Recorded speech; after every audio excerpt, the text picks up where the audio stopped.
So what I want to talk about are the two things that you have to do if you have a child custody trial coming up. So the first thing is I highly recommend that whoever your judge is that you go and take in a couple of trials that judge is having. I've tried to do the same thing. I'm lucky because I belong to a network of attorneys in Arizona, and so we all help each other out. It would be great if each of the states had something like that for each of the judges. I know Alex from The Proper Person has a website in his state about the judges, the Nevada judges, and he's developing one in Arizona. I don't know that those websites are going to talk specifically about the judges, the trial court judges' inclinations, as much as they're going to be talking about decisions issued by judges. But if you don't have a network like that, call your judge's division, talk to the judge's assistant, find out when the judge is going to have a trial that's similar to yours, whether you're going through a divorce trial or a custody trial, and make the time to go and look at the judge in action. A lot of judges have different preferences. There are some judges in Arizona who actually post their rules in the courtroom. Find out if your judge does that. If your judge has any idiosyncrasies, by going and checking out the judge before the trial, you'll find that out. That way you won't annoy the judge on the day of your trial. You already have a heads up. It's really important to do your research on the judge. So if you know anybody who knows the judge, find out what that person's experience has been. But go see your judge.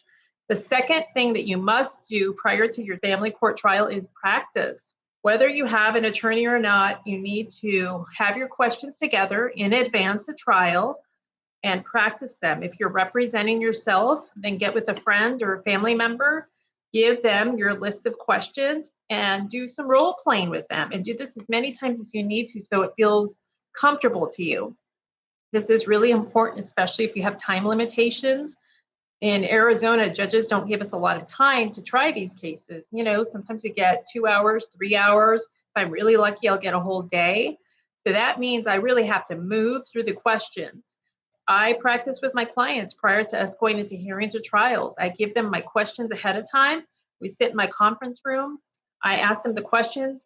They give me the answers. And usually the first time that we go through the questions, they're really flushing things out. It takes a lot of time to get through those questions. But once I know what they're going to say and I know what questions or concerns that they have, then we can boil it down and we can make it go faster and faster and faster.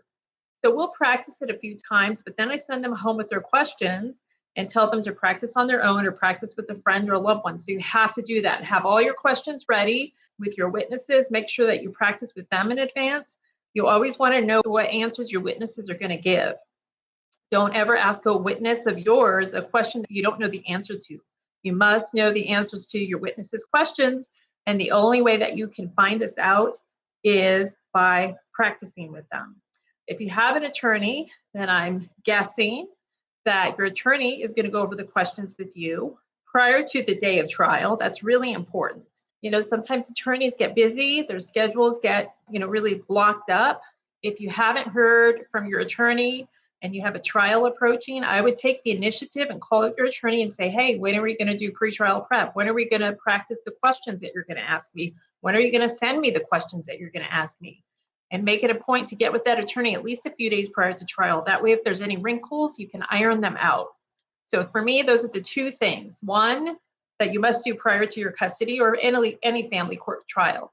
You have to know your judge, do the research, and then two, practice, practice, practice. Also, when you're practicing, one other thing, practice with your evidence. So whatever documents that you have that you're going to seek to admit, make sure that you cross-reference the questions that you're going to answer with the evidence that you're going to try to admit at trial.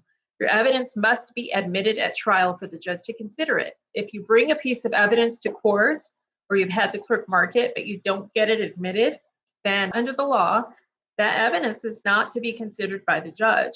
A lot of people think it's enough if they just bring a stack of documents to court and that the judge is just going to automatically consider them. And that is not the case. For evidence to be considered by your trier of fact, it has to be admissible.